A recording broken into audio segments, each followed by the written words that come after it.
Ellos guardan casi todo lo que necesitamos, desde condimentos hasta carga. Están hechos de acero, aluminio, papel y vidrio. Ellos protegen y conservan.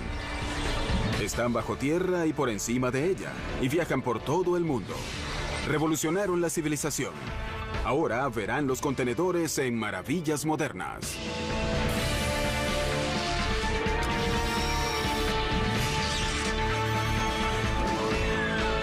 Maravillas Modernas. En China, los televisores, pantalones y bombillas son fabricados en grandes cantidades. Pero ¿cómo llegan estos bienes a las tiendas en Estados Unidos? En los ubicuos y normales contenedores de envíos.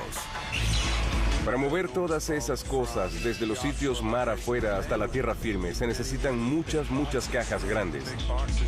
Y las cajas grandes de las que hablamos son los contenedores de 14 metros que viajan por los caminos con los pantalones, televisores o llantas que vemos guardados en estantes en las tiendas. El viaje del contenedor desde su punto de origen hasta la tienda es largo. Lo usual es que las mercancías sean rellenadas y fabricadas en un centro de distribución en un lugar de China, en este caso la provincia de Guangdong. De ahí pasa al puerto de Hong Kong, por ejemplo, y el transporte es hecho en una de 3 formas. 1 por camiones en carreteras, 2 por tren y 3 por embarcaciones más pequeñas en un río. Luego llega al puerto de Hong Kong. Es normal que se carguen entre 4.000 y 9.000 contenedores en los barcos más grandes en el puerto de Hong Kong. Luego la nave parte de Hong Kong hacia el puerto de Los Ángeles, por ejemplo. Cuando llega a este puerto, se descarga el contenedor. En este punto, el contenedor es cargado en un tren u otro camión y luego es transportado a su destino final. Un contenedor hace unos 120 viajes de puerto a puerto en sus 10 años de vida aproximada. Viajan desde el lejano oriente hasta este continente en la temporada de tifones, donde puede haber olas de 12 o 15 metros que mecen la propia nave hasta ángulos muy severos. Y esos contenedores deben soportar los golpes del mar abierto para proteger los bienes que llevan adentro. Los contenedores están diseñados para llevar hasta 20 toneladas de productos. Pueden ser llevados por 3 medios de transporte. Sin esa capacidad de sistema intermodal, sería casi imposible el comercio internacional tal y como lo conocemos. La clave de este sistema es el propio contenedor. En la fábrica de contenedores marinos internacionales de China, en Shenzhen, China, se hace un contenedor cada 5 minutos. Enormes láminas de acero son dobladas, remachadas y pintadas en una línea de montaje de una de 3 longitudes dictadas por la Organización Internacional para la Estandarización o ISO. Las longitudes uniformes son de 6, 12 y 14 metros. La mayoría de los contenedores de hoy son del tipo de 12 metros. Cada contenedor es hecho de una forma tal que permite entrelazarlos con facilidad. Cuando los contenedores son cargados en embarcaciones, los conectan entre sí con un mecanismo llamado twist lock. También está el rod lashing, que son unas varillas puestas a los lados del contenedor para que sea más sólido al colocar uno encima del otro. Antes de surgir los contenedores, el manejo de la carga tomaba mucho tiempo y músculos. La industria marítima es de las que respetan más la tradición. Durante siglos, los bienes fueron cargados y descargados en gran parte en la misma forma. La carga era movida con redes de cargas y arpeos para sacarlas de las bodegas de carga. En ese momento, un equipo de estibadores tomaba la carga y la ordenaba en una plataforma, que luego era levantada otra vez y colocada en una carreta, un coche o incluso un camión. Luego, en 1955, Malcolm McLean, un empresario de camiones de Carolina del Norte, compró una compañía de barcos de vapor y cambió a la industria. Le quitó las ruedas a sus camiones, fortaleció los lados de sus remolques y los montó en sus barcos. Ese fue su prototipo de barco con contenedores. El Ideal X con 58 remolques en cubierta hizo su primer viaje de Nueva Jersey a Texas en 1956. Su empresa se convirtió en la Sealand Services, una compañía internacional de envíos, y McLean se dio a conocer como el padre de los contenedores. Casi en esa misma época, la compañía de navegación Matson en Oakland investigó formas de controlar la subida de los costos y vio que cargar y descargar en la forma tradicional era lento y costoso. Como resultado de su investigación, Matson creó su propio programa de contenedores que revolucionó en forma efectiva el movimiento de bienes en el área del Pacífico. En 1958, Matson sacó sus primeros contenedores de la bahía de San Francisco. Había 20 contenedores en el Hawaiian Merchant de Matson. Eso fue un cambio enorme en la forma en que la economía hawaiana era asistida desde el continente. El embalaje en contenedores cambió los muelles. Los operadores de grúas reemplazaron a los estibadores, que una vez definieron los muelles de descarga. Para mover a los pesados contenedores de acero se creó la grúa pórtico o portainer. Ella requería de solo un conductor en una cabina muy elevada para mover la carga desde el barco hasta la orilla. Mientras más empresas navieras empezaron a usar contenedores, su estandarización y posibilidad de intercambio se volvieron cruciales para el sistema intermodal. Todas las industrias de transporte tuvieron que adaptarse.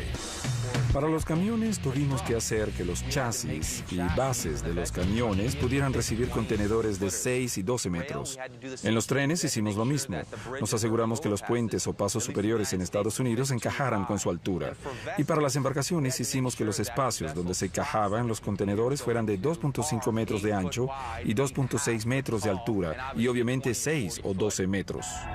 Para el 2005, casi el 90% de toda la carga era movida en contenedores estandarizados. Pero cuando los contenedores llegaron para facilitar el comercio mundial, el mundo se volvió más peligroso.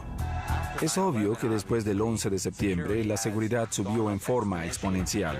Ha habido muchos ejemplos en donde terroristas se han metido sin autorización en contenedores para entrar de contrabando en Estados Unidos. Otro ejemplo podría ser el de insertar un arma de destrucción masiva en el propio contenedor. Por eso, compañías como la GE Security crearon un dispositivo para resguardar al contenedor en su vulnerable viaje. La forma en que instalamos el mecanismo de seguridad en los 13 millones de contenedores en existencia se parece mucho a cómo se instala una pieza de Lego. El CSD solo se encaja en el marco de la puerta del contenedor ISO. El dispositivo tiene un sensor magnético que monitorea las veces que se abre la puerta y una unidad esencial de procesamiento que registra el tiempo del evento. La antena es la única pieza afuera del contenedor. Al terminar de cargar, el fletador entra al sistema, mete un código de acceso, registra el número del contenedor y autoriza su sellado. En respuesta, el dispositivo transmite un diario de datos sobre cada vez que se abre y se sella una puerta o cuando acceden electrónicamente a él. Antes que el contenedor llegue a puerto, la protección de aduanas de Estados Unidos lo analiza desde una perspectiva de seguridad.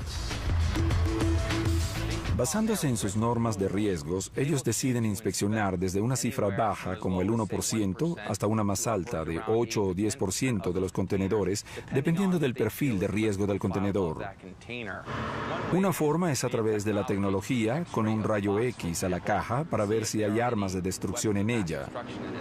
Otra forma es abrir la caja y revisar su contenido. En un futuro cercano, los contenedores con este dispositivo pasarán las aduanas en menos tiempo y harán llegar los productos a las tiendas con más seguridad y rapidez. Después que el contenedor es abierto en los almacenes, suele haber más contenedores adentro que guardan muñecas. Hay cientos de contenedores más pequeños que descansan dentro de cientos de cajas en el interior del contenedor de carga. Y el material que mantiene juntos a la mayoría de los contenedores más pequeños es la tabla de fibra corrugada.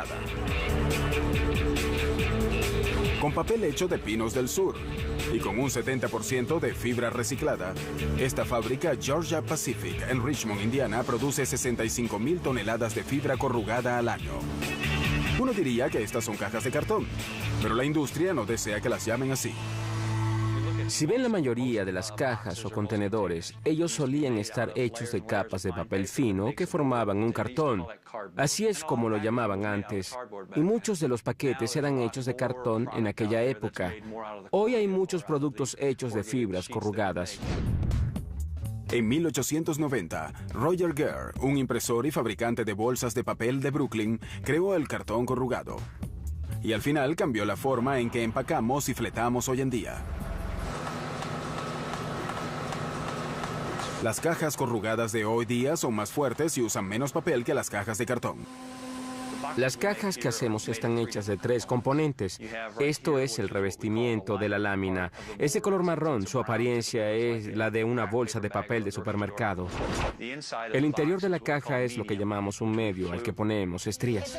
Es un proceso muy similar al que hacemos al planchar para quitarle las arrugas a una camisa. Pero aquí le ponemos arrugas a nuestras láminas. Utilizamos calor para acondicionar el papel y vapor para que permita formar las estrías. Luego ponemos almidón para que sea la pega o el vínculo y así tomamos las 2 piezas separadas de papel y las pegamos. Así que se parece mucho a 2 conjuntos de engranajes que se juntan. El medio irá entre los 2 y será formado después en las estrías. Los arquitectos han sabido por miles de años que un arco con una curva adecuada es la forma más sólida de extender un espacio. El mismo principio se aplica a la tabla de fibra corrugada. Los arcos en el medio corrugado, al fijarlos a la tabla de revestimiento, resisten el doblado y la presión de todas las direcciones. Cuando una pieza de tabla combinada es puesta en su extremo, los arcos forman columnas rígidas capaces de soportar mucho peso. Al aplicar presión al lado de la tabla, el espacio entre las estrías actúa como un colchón y protege el contenido del contenedor. Después que el medio es estriado en el corrugator de 90 metros de largo, se pega la capa final a la tabla de fibra. Así que en ese punto tienes 2 o 3 sustratos unidos que luego viajan al otro lado de la máquina, donde le aplicamos una pega fría que es un acetato de polivinílico, muy similar a una pega de Elmer. Luego le ponemos otra capa fina adhesiva de pega en las puntas de las estrías y después unimos el revestimiento impreso encima de eso. Esta máquina toma las planchas que vimos como laminaban. Las metemos por esta línea una a la vez. Las enviamos a una estación de corte donde las corto con un cortador que parece de galleta. Tengo una regla para cortar y un rodillo para pliegues dentro del tinte que corta la tabla y la pliega donde debe plegarla. Luego pasa a la estación 2, donde le raspamos el exceso. Los excedentes son reciclados y convertidos en cajas nuevas. Cuando están limpias, son llevadas a una plataforma y las llevan aplastadas a la próxima estación. La caja terminada es doblada y pegada en varias formas para proteger y encajar con cualquier cosa. Tomamos una tabla vacía y con el plegador y surtidor de goma la convertimos en un envase. También podemos tomar una tabla vacía como esta y convertirla en algo que empaca el estuche para el cliente, para que lo acomode y lo llene. La tabla corrugada de Estados Unidos es tan apreciada que se exportan 660,000 toneladas de ellas a todo el mundo en contenedores estandarizados. Tanto los contenedores como las cajas guardan muchos bienes. Pero ¿qué pasa si debes guardar la reserva de petróleo de Estados Unidos o su excedente de comida? Para eso necesitas los contenedores más grandes del mundo. Petróleo de Estados Unidos, la SPE en el Golfo de México. La SPR tiene una capacidad de 727 millones de barriles de petróleo. La Reserva Estratégica de Petróleo tiene 4 establecimientos distintos donde almacenamos petróleo crudo. Hay 2 en Luisiana y 2 en Texas. El petróleo crudo de la SPR está guardado en formaciones geológicas subterráneas naturales. Domos de sal. Mucha gente no se da cuenta del tamaño de los domos de sal del área de la costa del Golfo. Este domo en particular es llamado Bryant Mound. El domo Bryant Mound está a unos 60 metros de la superficie de la Tierra y en su contorno de 600 metros tiene una anchura aproximada de 2.400 metros. En el Bryant Mound y otros domos de sal de la SPR hay cuevas cilíndricas masivas donde se guarda petróleo crudo. La SPR tiene en total 62 de esas cuevas gigantescas.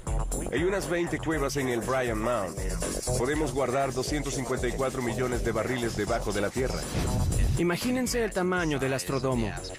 Si llenáramos el Astrodomo con petróleo crudo, sería solo el equivalente a la cantidad que podemos poner en una de nuestras cavernas. En 1975, el presidente Gerald Ford firmó la Ley de Política Energética y Conservación que creó al SPR. Esa fue una respuesta a la crisis que surgió por el embargo petrolero de la OPEP de 1973 y 74.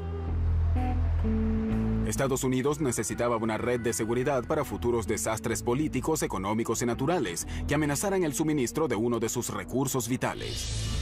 Pero la pregunta era, ¿dónde guardar los cientos de millones de barriles de petróleo? Se pensó en guardarla por encima de la tierra o por debajo de ella. Ellos se dieron cuenta de que el Golfo de México era el sitio más factible para guardar petróleo crudo por debajo de la tierra en domos de sal. La mayoría de refinamiento se hace en la costa del Golfo y los oleoductos también están allí. Y ya había algunos domos de sal que tenían algunos pasos a cavernas subterráneas. A diferencia de la minería tradicional que usa máquinas para sacar la sal, con la minería a base de soluciones se inyectan millones de galones de agua a los domos de sal para crear cavernas. En ese proceso usamos agua para disolver la sal, tal y como disolveríamos la sal de la mesa en la casa. Usamos aproximadamente 7 barriles de agua cruda para crear un barril de espacio en la caverna. La forma en que estos contenedores subterráneos son realizados o creados es a través de la perforación de 2 agujeros de unos 1.200 metros dentro del propio domo de sal. A esos agujeros se les coloca unas envolturas largas o tubos dentro de tubos. Luego introducimos agua en esos tubos, en la tubería interior, para disolver la sal. La sal disuelta se convierte en salmuera y esta sale por el anillo o tubería externa. Al sacar la salmuera, se pone el petróleo crudo en su lugar y se almacena hasta que se lo necesite. El petróleo se beneficia de la alta temperatura subterránea. El calentamiento geotécnico del petróleo crudo hace que su composición mantenga su consistencia, porque hay una homogeneidad en el petróleo crudo. Para extraer el petróleo de su represa subterránea, el SPR hace una extracción adicional. Bombeamos agua por la corriente de salmuera hasta el fondo de la cueva. El agua saca el petróleo crudo que está encima de la sal y sale luego por el tubo colector de petróleo. El petróleo es más liviano que el agua, así que es natural que ambas sustancias se separen. El petróleo es luego segregado, medido y distribuido a varios terminales y refinerías. Una extracción adicional del SPR ocurre en circunstancias muy específicas. El presidente de Estados Unidos tiene autoridad de ordenar una extracción a gran escala. Y eso significa que sacamos 4.4 millones de barriles de petróleo diarios de nuestros establecimientos. También tiene la autoridad de ordenar una extracción limitada, que permite liberar hasta 30 millones de petróleo crudo. La otra persona autorizada a liberar petróleo de nuestros establecimientos es el secretario de Energía. Solo ha habido 2 extracciones desde que se formó el SPR. Se autorizó una después del huracán Katrina en el 2005. Unos vientos de 225 kilómetros por hora azotaron a la costa del Golfo, dañando refinerías y tuberías que abastecen a los Estados Unidos. Y la SPR sirvió al propósito para la que fue creada: aliviar las penas de los desastres económicos, geopolíticos y naturales. Debemos estar listos para cuando el presidente decrete una extracción total, en la cual podremos suministrarle petróleo crudo al país. Y en esa situación tendremos que estar listos, casi igual que los militares. La reserva estratégica de petróleo es quizá el contenedor subterráneo más grande del mundo. Pero hay otros contenedores que guardan vastas riquezas por encima de la tierra: los silos. Estamos sobre un silo de 33.5 metros de altura y 18 metros de diámetro. Este es el que almacena 6.342.000 litros. Debido a su altura, un silo puede tener una base pequeña y aún así contener gran cantidad de lo que haya que almacenar, como granos, arena, maíz, para mencionar algunas cosas. Los ascensores verdes y las plantas de alimentación están compuestos de silos múltiples. Aunque parece una estructura simple, un silo es en verdad un edificio muy complejo. En la granja Crowell County, en el condado Liberon, en Pensilvania, un equipo de construcción de la Sollenberg Silos Corporation hace un nuevo silo de granja usando el método de Jump Form. Si observan los moldes, verán que son de 1 metro de altura y hay 3 moldes de 1 metro en el concreto. Después que terminen de vaciar el concreto en un molde, los trabajadores los soltarán y los sacarán y los haremos saltar al siguiente nivel. Por eso se llama método de salto del molde. Para vaciar el concreto se requiere de precisión y rapidez. Él da vueltas continuamente en un vehículo para que el concreto llene el nivel del molde. No debe ponerlo todo en un solo sitio porque si no abultará los moldes. Por eso se llena todo en forma pareja. Soportes de barras de acero son colocados en el concreto. Los ingenieros diseñaron estos silos basándose en el material almacenado ahí. Si almacenamos maíz, hay mucha presión horizontal. Por eso necesitamos más acero que da fuerza en las paredes de los silos. Cuando lo termine en este silo tendrá una altura de 28 metros y un espacio de 8.800 metros cúbicos de almacenaje. Los silos de hoy son versiones épicas de sus predecesores. El científico Franklin Hiram King patentó el primer silo en 1889. El silo de King era un granero modificado de forma cilíndrica. Él sabía que la estructura cilíndrica era fuerte y reducía la descomposición de su contenido. El silo de King evolucionó y se convirtió en este gigante, el silo más grande en Estados Unidos. Tiene una altura de 45 metros y está en el condado Berks, en Pensilvania. En este silo grande hay una capacidad de almacenaje de más de 2.548 metros cuadrados. El dirigible de Goodyear tiene unos 2.000 metros cuadrados, así que esto es más grande. En la mayoría de los silos modernos reina el concreto. Siempre he dicho que el concreto es para toda la vida. Requiere de poco mantenimiento y puedes poner casi de todo en él. Los silos y tanques de almacenaje del SPR son impresionantes. Pero hay otro contenedor pequeño y humilde que usamos a diario y cambió el curso del mundo. La lata de metal. Múltiples apariciones alrededor del mundo. La lata de metal es uno de los contenedores más importantes. Esta cosa de apariencia sencilla revolucionó la industria de bebidas y alimentos.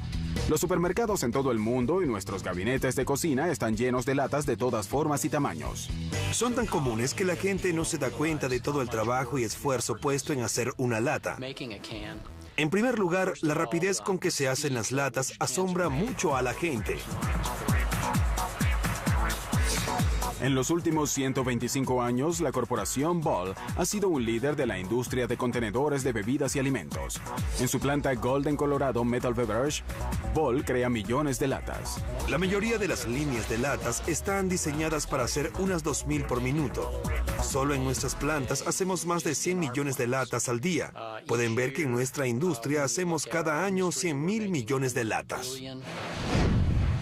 La producción comienza con rollos de aluminio de 12.000 libras que son desenrolladas en una máquina llamada Capper. El Capper crea esta pieza de producto que es en realidad el primer proceso para hacer una lata de 2 piezas. Este proceso golpea 12 de estas a la misma vez, que luego son llevadas a una máquina llamada The Body Maker. El Body Maker mete un molde de acero en la copa que extiende el aluminio. Aquí pueden ver que está sin recortar, está un poco tosca arriba. Antes que la lata salga del Body Maker, su tope es cortado hasta su tamaño estándar y se crea un domo de presión. Aquí está el domo de presión que resiste la carbonatación y evita que la lata se abulte. Esta lata es recortada para que tenga su acabado de fábrica. Y así cada una tiene este lindo tamaño recortado y todos son iguales después de este punto. Después, cada lata va a un sistema de lavadoras y secadoras que producen contenedores limpios listos para su próxima fase, la impresora. La impresora es la máquina que fija el ritmo de la línea de latas.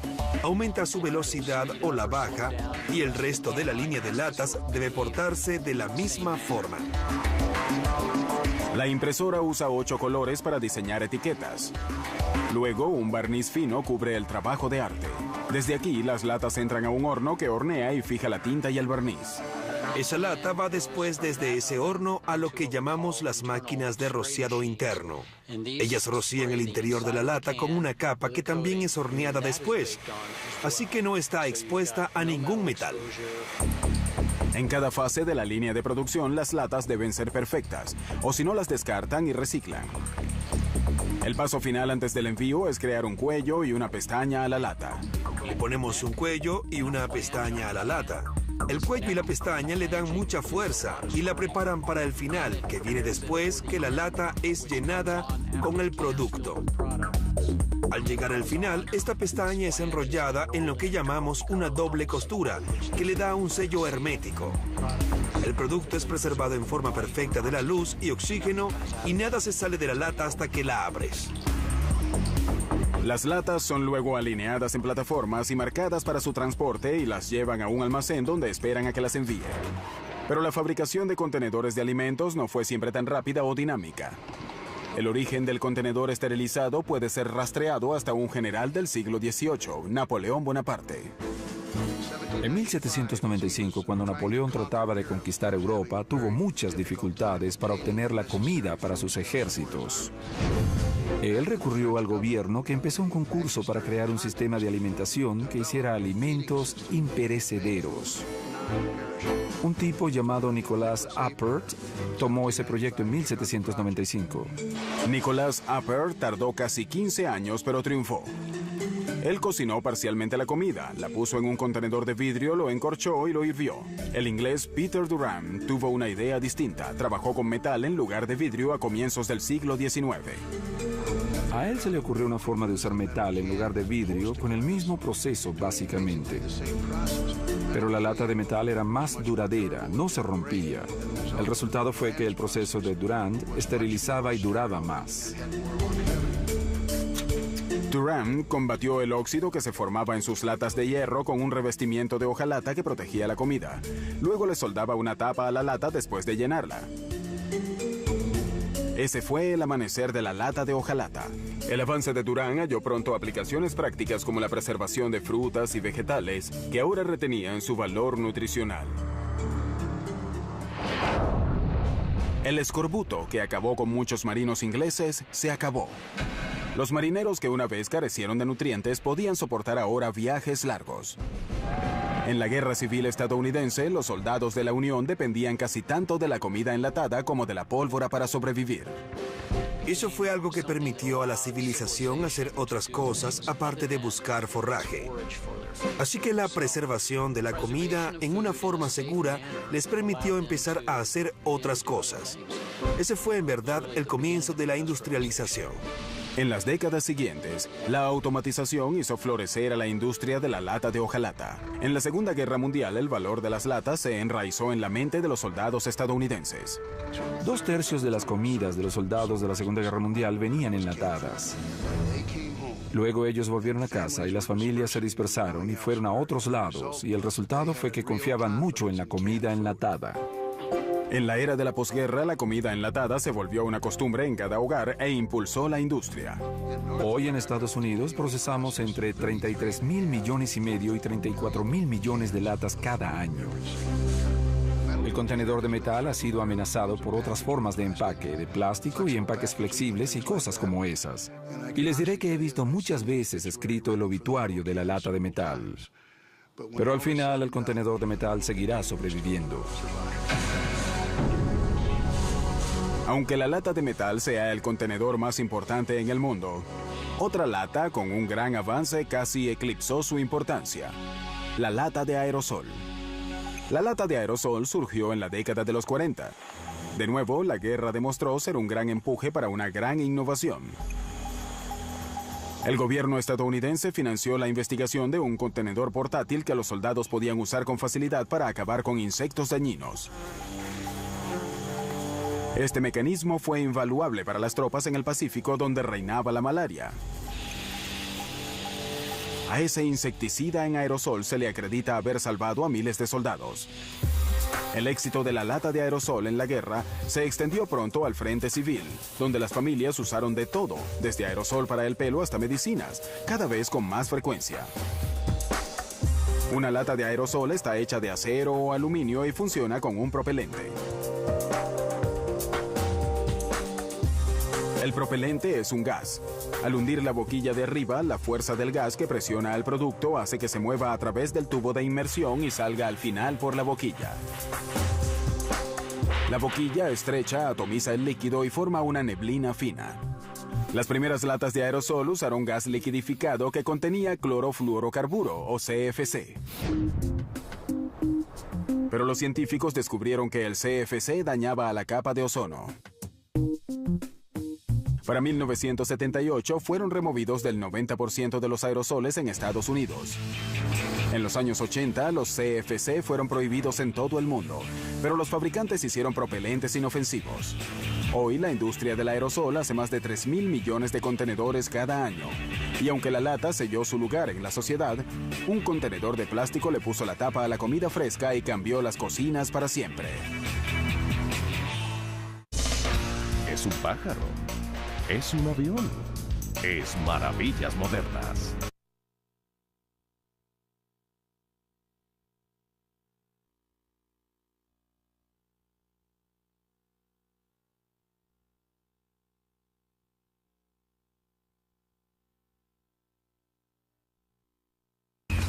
En los Estados Unidos se hacen 36.000 millones de contenedores de vidrio por año. En ellos ponen desde comida para bebé hasta encurtidos. En la fábrica OE en Burbank, California, se hace 1 millón de botellas por día. El proceso de manufacturación de 6 pasos empieza con la materia prima. Esta es la instalación de la casa de materiales. Como pueden ver, hay muchos silos aquí donde guardamos la materia prima, la arena de sílice, la caliza, la ceniza de soda, que es nuestro vidrio reciclado. Y dentro de la instalación la pesamos, mezclamos y luego la enviamos a los hornos por unas correas transportadoras. Ese horno feroz de unos 1.5 metros de profundidad convierte a la materia prima en vidrio derretido. Este horno está hecho de ladrillos de cerámica de alta temperatura de muchos tamaños, formas y pesos distintos. Contiene unas 500 toneladas de vidrio derretido a unos 1540 grados. Después que el vidrio es derretido en el horno, lo llevan a la máquina de formación. El vidrio derretido es recortado en piezas uniformes llamadas GUP y luego son sopladas en el molde con aire comprimido. El vidrio entra a la máquina de formación a unos 1148 grados. Los contenedores de vidrio formados dejan la máquina a 482 grados en menos de 10 segundos. Este enfriamiento rápido ayuda al vidrio a retener su forma. El cambio extremo en temperatura puede causar estrés en las botellas si no se les enfría adecuadamente. Es por eso que los contenedores son cargados a un aparato donde su temperatura es aumentada hasta 537 grados y luego la reducen hasta menos de 93 grados. El recalentado y enfriado lento elimina el estrés en los contenedores, haciéndolos más fuertes y resistentes a los impactos. Después de completar ese proceso y cuando las botellas se han enfriado hasta unos 93 grados, aplicamos un revestimiento al exterior de las botellas. El revestimiento protege las botellas contra abrasiones y rayones y realza el rasgo de fuerza del contenedor. Cada botella es inspeccionada. Las no aprobadas son devueltas al fuego. Después de la inspección, algunas botellas son puestas en plataformas en lugar de en cajas de cartón. Esta máquina pone nuestras botellas encima de una plataforma de 9 niveles de altura. Luego la amarramos a la plataforma para prepararlas para enviarlas al consumidor. Ese sistema mecanizado que funciona 24 horas al día en más de 81 plantas hoy en todo el mundo, convierte cada año su materia prima en millones de contenedores fuertes y transparentes. Los fabricantes de vidrio tardaron miles de años en conseguir esta rapidez y eficiencia. Alrededor del 1500 a.C., los egipcios crearon un método para hacer los primeros tiestos de vidrio. Hundían un molde de arena compactada en vidrio derretido y volteaban el molde para que el vidrio se adhiriera a él. Mientras estaba suave, el molde cubierto de vidrio era rodado en una piedra para lajas para alisarlo o decorarlo. Luego, en algún momento entre el 27 a.C. y el 14 después de Cristo, el soplado de vidrio transformó la fabricación de contenedores de vidrio. El soplado de vidrio ha seguido casi sin cambios. Cuando el vidrio lo calientan y transforman en un semilíquido, lo ponen al extremo de una varilla llamada ponti. El soplador de vidrio sopla en el Ponti para moldear el vidrio y hacer contenedores de distintas formas. En 1880, más del 25% del vidrio hecho en Estados Unidos era usado para botellas comunes. Estas eran sopladas una a la vez. Eso cambió en 1903 con una invención de un joven soplador de vidrio de Ohio. La primera máquina de botellas automática creada por Mike Owens hacía 9 botellas por minuto. Para poner eso en perspectiva, la producción de esa máquina en un día habría requerido de 36 hombres trabajando 18 horas, soplando botellas a mano. Después vino el llenado a alta velocidad y las líneas de empacamiento. La O en OI significa Owens, y gracias a su máquina la compañía formó su negocio mundial de contenedores. Ella hace millones de contenedores de vidrio cada año. Antes de la posguerra, en los años 40, los contenedores de vidrio y metal eran las opciones más comunes para guardar comida. Pero llegó un hombre llamado Earl Tupper que revolucionó la preparación y almacenado de la comida. Mucho antes de que surgiera Earl Tupper, aún faltaba tiempo para la llegada de muchos refrigeradores. Mucha gente aún hacía que le llevaran hielo a sus casas. Los contenedores de comida estaban diseñados para guardar el producto por un día o algo así. En los años 40, la industria del plástico aún estaba en su primera etapa. Los contenedores de plástico eran difíciles de mercadear porque eran quebradizos, grasosos, malolientes y poco confiables. Por lo tanto, Tupper creó 2 innovaciones en la tecnología del plástico. Él ayudó a desarrollar el proceso de refinar el residuo de polietileno. Este residuo es una sustancia negra, un producto derivado del refinamiento de petróleo. A través de este proceso, él pudo desarrollar un material muy duradero y muy flexible que era maravilloso para la conservación de la comida. Era un material no poroso y traslúcido también. Él creó el sello Tupper, una tapa ajustada contra el aire y agua creada por un artículo de ferretería. Él estaba un día en una ferretería y vio una lata de pintura y notó que en la lata de pintura había un sello en el centro. A él se le ocurrió la idea de que si hacía que el sello fuera alrededor de los bordes externos de un tazón, eso sería compatible con una necesidad que llegaba a su mayoría de edad en esa época cuando la gente compraba refrigeradores en los años de la posguerra. El sello podía retener cosas como la humedad y así evitaba que la comida se secara. Básicamente mantenía el sabor general y la textura de la comida con un largo tiempo de conservación. Gracias a la demostración hecha por amas de casa en las reuniones de Tupperware, las ventas se fueron al cielo. Muy pronto los macarrones y ensaladas eran mantenidos frescos en estos contenedores. La Tupperware y otros fabricantes tuvieron que crear una nueva tecnología en los años 70 cuando surgió el horno de microondas. Pero el contenedor de cenas precocinadas fue el que tuvo que cambiar más. La bandeja de aluminio y el horno de microondas no se llevan bien juntos. En la cavidad del horno no había nada para absorber la energía de microondas. Así que si metías metal ahí, todo rebotaba hacia lo que llamamos el magnetrón, que es lo que generaba las microondas. Las ondas rebotaban y lo quemaban.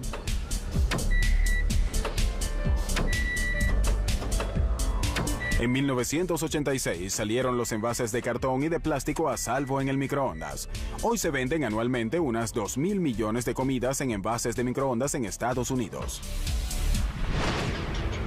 Como la tecnología cambia la apariencia y uso de los contenedores, los diseñadores tienen que pensar en cajas. En Londres, 2 constructores hicieron eso, y ahora la gente vive dentro de cajas. En nuestro planeta como para hacer una pared doble de 2 metros de altura alrededor del Ecuador. Un grupo visionario de diseñadores halló una segunda vida para los contenedores que completaron sus viajes por mar. Eldon Scott y Eric Reynolds, de la Urban Space Management, hicieron la Container City, en el corazón del área de los muelles de Londres. La Container City parece unas piezas de Lego de color rojo, anaranjado y amarillo, colocados unos encima de los otros en un estilo de apariencia casual. Ellos tienen unos balcones pequeños que también están hechos de contenedores y un cercado en el frente. El destino final del contenedor es el vertedero de chatarra. Pero estos fueron destinados para cosas más grandes. La forma más barata de construcción es una caja ya existente. Y eso es lo que es un contenedor. Cuando lo compras, el contenedor te lo suministra todo. Tiene el piso, las paredes y el techo. Además, son muy fuertes. Los puedes poner en arreglos muy modernos. Scott y Reynolds convirtieron los contenedores grandes en espacios cómodos donde vivir y trabajar. Cuando la gente oye que vives en un contenedor, piensan que vives en una caja de hojalata horrible. Ellos dicen, viene el invierno y pasarás frío. ¿No es así? Los contenedores están aislados. Tienen electricidad y agua corriente. Son muy civilizados. Para mantener los costos bajos, los arquitectos usan 100% material reciclado. Un contenedor estándar internacional es justo eso. Tiene el mismo tamaño con una diferencia de milímetros en las esquinas, porque todas esas esquinas van juntas. Así que, por supuesto, es maravilloso construir con ellos, porque no tienes el problema de los ladrillos o bloques. Pero los contenedores son perfectos, así que puedes comprarlos donde sea y funcionarán. 5 meses tardó la construcción de Container City One, que se inauguró en mayo de 2001 y ofreció 12 estudios de trabajo. En el 2003 se le añadió otro piso en menos de 2 días, que ofreció 3 apartamentos adicionales donde vivir y trabajar. Hoy, un total de 100 unidades forman a la Container City. Había suficiente demanda y de nuevo esto prueba que estos contenedores están diseñados para apilar cosas. Ellos literalmente caen uno encima del otro y ponemos otro piso sobre ellos. El tamaño de un contenedor es de 28 metros cuadrados y su alquiler mensual oscila entre $80 y $140.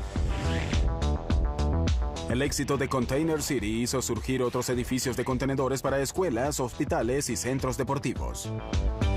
Nos hallamos en forma accidental dirigiendo un negocio haciendo estas cosas. Al principio era solo para nosotros. La Urban Space Management se volvió internacional con sus contenedores habitables. Los venden en Sudamérica, Pakistán y Australia. Sin embargo, podrían tener competencia en Australia. Allí, el arquitecto Sean Gottsell convierte a los contenedores de envíos en viviendas de emergencia para gente desalojada por desastres como el huracán Katrina. Su concepto, llamado Future Shack, está hecho para ser producido en masa y es económico y fácil de enviar y almacenar. Las cabañas son independientes y pueden ser erigidas en 24 horas. Su interior está alineado con madera contrachapada que contiene muebles empotrados. También hay una pared divisoria que tiene las cañerías. Gottsell le añadió solo unos cambios externos. Varias estrías adicionales para asegurar la estructura a una base. Como entrada usa una abertura movida arriba con bisagras y tiene varios paneles en el techo para ventilarla. A pesar de las alteraciones, la cabaña mantiene su capacidad de navegar y ser enviada a cualquier parte del mundo, al igual que su predecesor no modificado. Los arquitectos y planificadores urbanos de todo el mundo toman nota de estas ideas modulares. Hogares, oficinas, estudios e infraestructura vial quizás sea enviada a un vecindario cerca de usted. Después de todo, un contenedor bueno nunca pasa de moda.